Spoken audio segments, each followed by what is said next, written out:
I'm on my own, broken and alone. I feel the rain crashing down all around this empty town. I'm searching for the...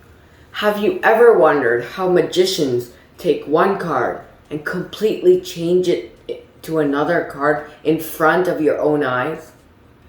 Well, if you do wonder this, then today is your lucky day, because I'll be teaching you a cool card and visual color change that I perform all the time, and that is one of my most favorite visual color changes.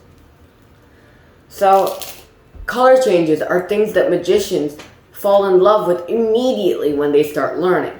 I remember when I just started learning, even if I wasn't that good, I loved getting the reactions of people watching me change a card into another.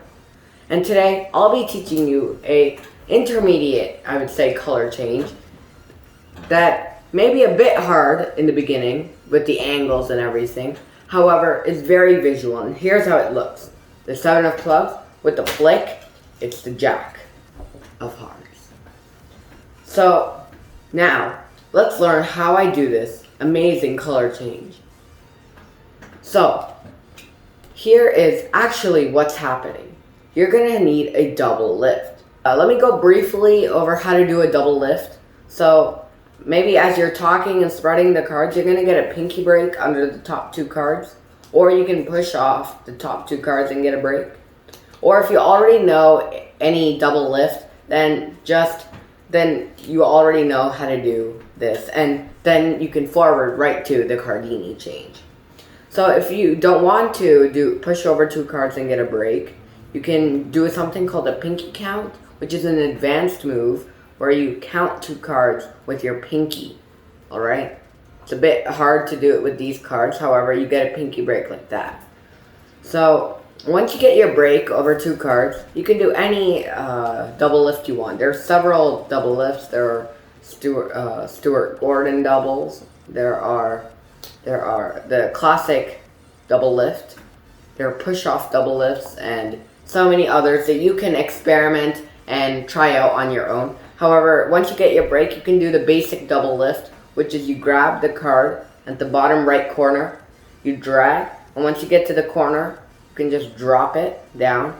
And I know it might be scary to drop the cards, as you might be afraid it'll split. However, if you do it properly, you should be able to get it cleanly. So once you have your break and you flip over 2 cards, and if you don't want to do a double lift, then you could just go to the spectator with it flipped over, or you can do it the other way with the cards face up, which I'll get into after. However, once you've done this, you're going to do the Cardini Change. So this is how it looks from the side. The card is actually being pulled with the pinky like this, as if you were doing something like Top Shot. Alright? So you're going to take your pinky and pull. Now, at first, you may go out of control. Either your pinky won't be strong enough to pull it, and you might pull 2 cards, or you won't even be able to pull one properly, or you'll have so much strength that it'll go flying like a Top Shot, kind of like that.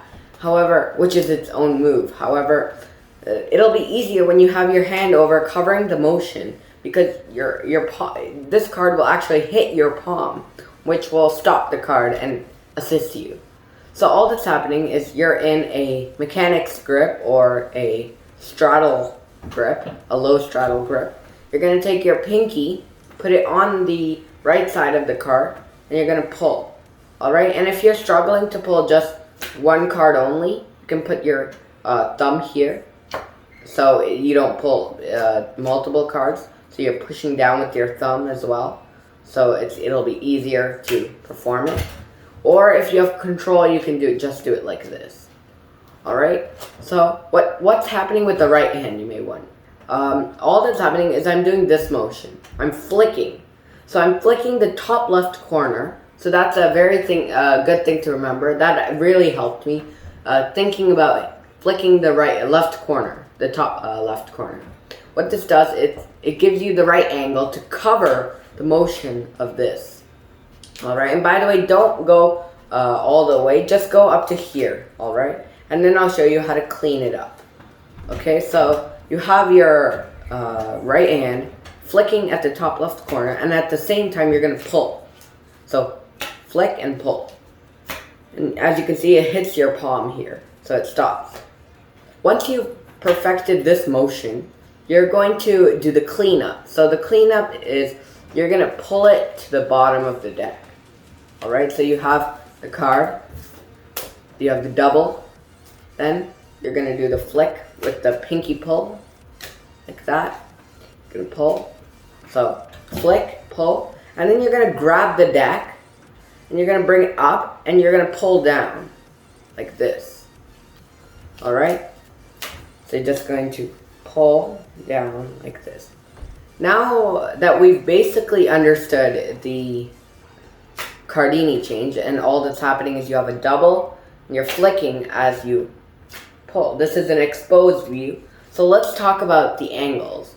So the angles for this is, you obviously don't want to be straight, or it'll turn out like this, and the spectator will see this half, unless you have big hands and you can cover that whole thing. However, you want to angle it a bit down, not too much. Obviously, you don't need to go this much. However, just a bit down. And then, just if you flick the left corner, your hands should do the rest. Take your middle and thumb, and you can do this. And some people do cover the deck when doing this, and I personally don't do that. However, you can figure that on yourself and what you prefer. So that was the Cardini change, a very cool visual change, and a cool card trick that involves double lifts and the Cardini change. So I hope you enjoyed that card trick and visual color change. Thank you.